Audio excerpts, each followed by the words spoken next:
Moi, dans notre église, on a un frère qui est un réalisateur mondial qui travaille avec Hollywood, qui a gagné plus de 7 prix en matière de tournage de films.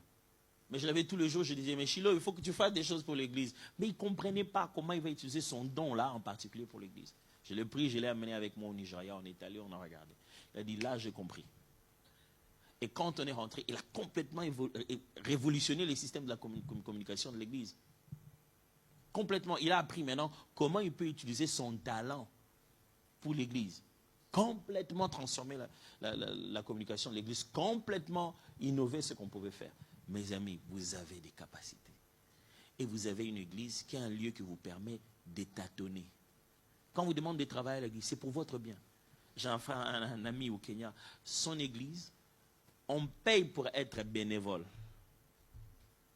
Parce que tous ceux qui sont bénévoles de l'église, ça fait une valeur dans ton CV. Si tu vas chercher du travail et tu dis que tu as été bénévole de Mavuno Church, c'est un atout. Au point que les jeunes, quand ils veulent monter leur valeur professionnelle, ils viennent demander de faire du bénévolat à Mavuno Church. Et on demande de donner quelque chose de simple, genre 20-25 $, pour t'inscrire à être bénévole.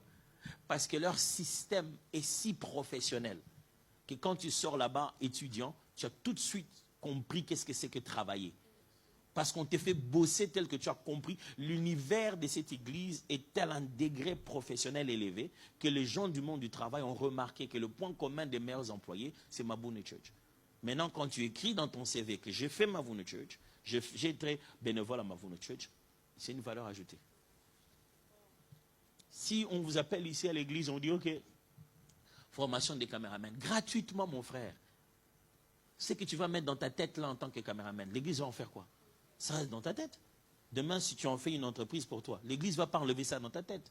L'église est l'un des meilleurs endroits pour vous permettre de vous entraîner, là où personne ne vous donnerait cette chance-là. Et quand on crée ces choses-là, servir, donner ces capacités-là à l'église, c'est le meilleur entraînement que vous puissiez faire. Et on vous le fait gratuitement. Alors je vous en supplie, entreprenez, servez, faites quelque chose s'il vous plaît. Même je dis, bon, moi je sais bien maquiller, mais je ne sais rien. Nous vous donnons le visage ici, venez nous maquiller avant la prédication. Je suis la seule personne qui peut te laisser sans savoir, toi qui me maquilles, tu as quel diplôme? Je sais que tu es dans le département de maquillage, tu vas me maquiller. Mais toi-même, tu me regardes et tu dis, je l'ai mal maquillé. Moi, je ne sais même pas. Mais au moins, je me suis donné, le plus grand cadeau que je puisse te faire, c'est celui-là. Te créer un cadre où tu vas tâtonner, apprendre et t'améliorer. C'est le plus grand cadeau que l'Église vous donne. Alors, servez. C'est le point de départ pour entreprendre. Servez. Les nombres de départements de l'Église ne sont pas limités. Vous pouvez amener votre propre département. Chez nous, à l'église, nous avions connu des cas quand on était encore à la Gombe ensemble. On a connu un des cas qui a réveillé tous les médecins de l'église. Un jeune homme avait piqué une crise. Quand il a piqué la crise, on n'a pas su ce qu'il y avait. C'était un moment de prière.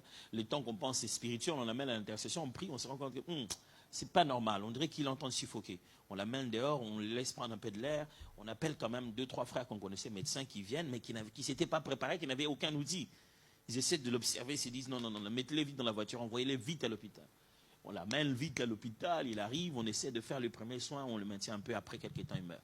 Il vient, ils se rendent compte tous que, médicalement parlant, si on avait bien assumé le premier soin, on aurait gagné ce garçon. Il ne serait pas mort. Ce jour-là, tous les médecins de l'église se sont rencontrés. Ils ont dit, à partir d'aujourd'hui, on fait un département médical dans l'église, on va avoir tous les cultes, une sorte de dispensaire. Chez nous, à l'église, les pasteurs reçoivent, les médecins reçoivent. Gratuitement. Pendant les jours de culte, tous nos jours de culte, combien de grossesses n'avons-nous pas sauvées?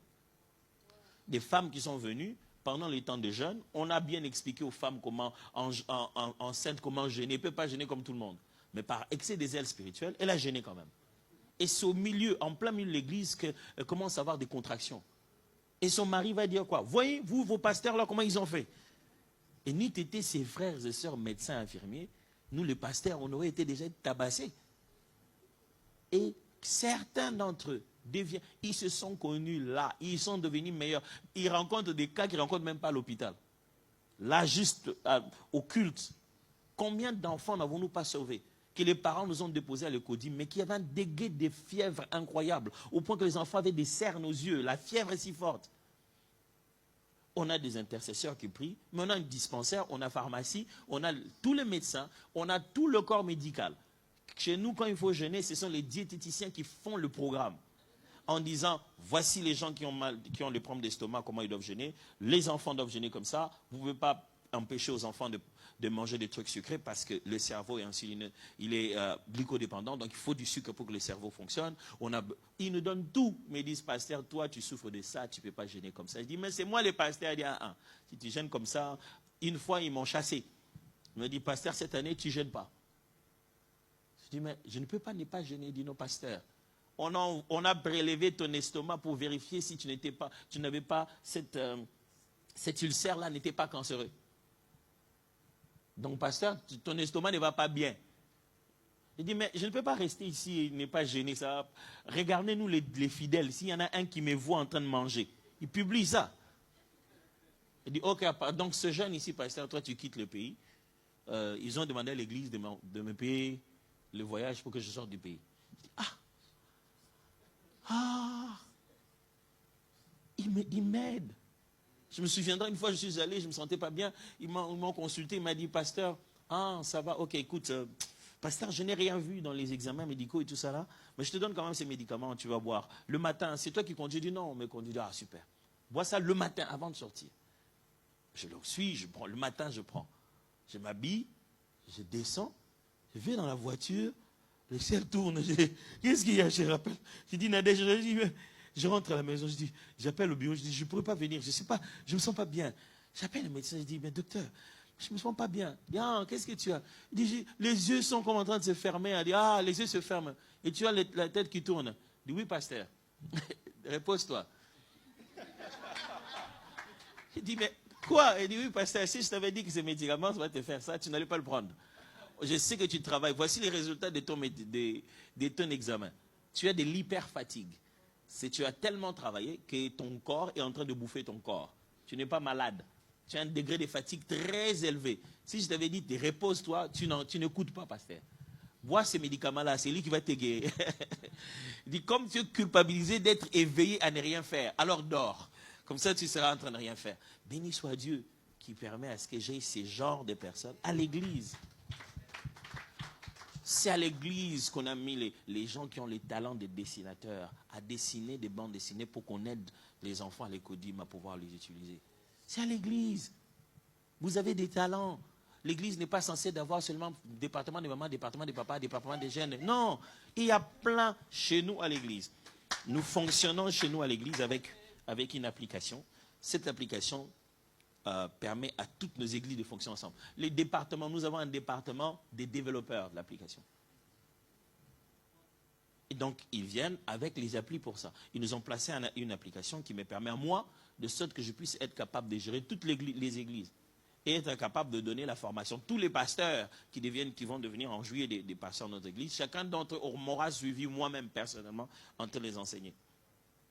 Dans l'appli que nous avons, le comptage s'est fait directement. Quand le comptage des offrandes est fini à l'église, les gens qui font le comptage ils ont placé les données. À l'instant qui suit, moi je sais. Je sais qu'à la réunion de la jeunesse, ils ont eu $200. Et les gens qui ont compté l'argent ce jour-là, c'était frère Mathieu, sœur Intel, les frères Intel.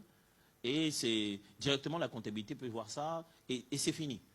Et donc, ça facilite les rapports comptables annuels, automatiquement. À la seconde qui suit, je sais qu'on va devoir recevoir un membre à l'église. Si tu viens chez nous, tu risques de croire que les pasteurs ne reçoivent pas des gens. Parce que pour recevoir quelqu'un, tu scannes le QR code, tu entres dans le formulaire, tu demandes ton rendez-vous avec le pasteur, ça apparaît au pasteur disponible et il te cale le rendez-vous direct. Et tu viens, c'est fini. Mais ce qu'ils ont fait là, je leur ai expliqué comment ils pouvaient développer ça pour des écoles, pour d'autres. Le projet qu'ils ont réfléchi pour l'église, on leur a appris l'intelligence, comment le transformer en projet commercial. Alors, l'église, mes amis, servir à l'église, ce n'est pas vous embêter. C'est vous donner le plus grand cadeau que l'école, l'université ne vous a même jamais donné. On vous donne une plateforme d'apprentissage. Et en plus, vous êtes en train de travailler avec des gens qui n'ont pas étudié avec vous, qui ont d'autres formes d'intelligence. Les frères et sœurs que vous rencontrez à l'église, il y a des gens super intelligents. À force de travailler avec eux, vous aussi, vous devenez meilleurs.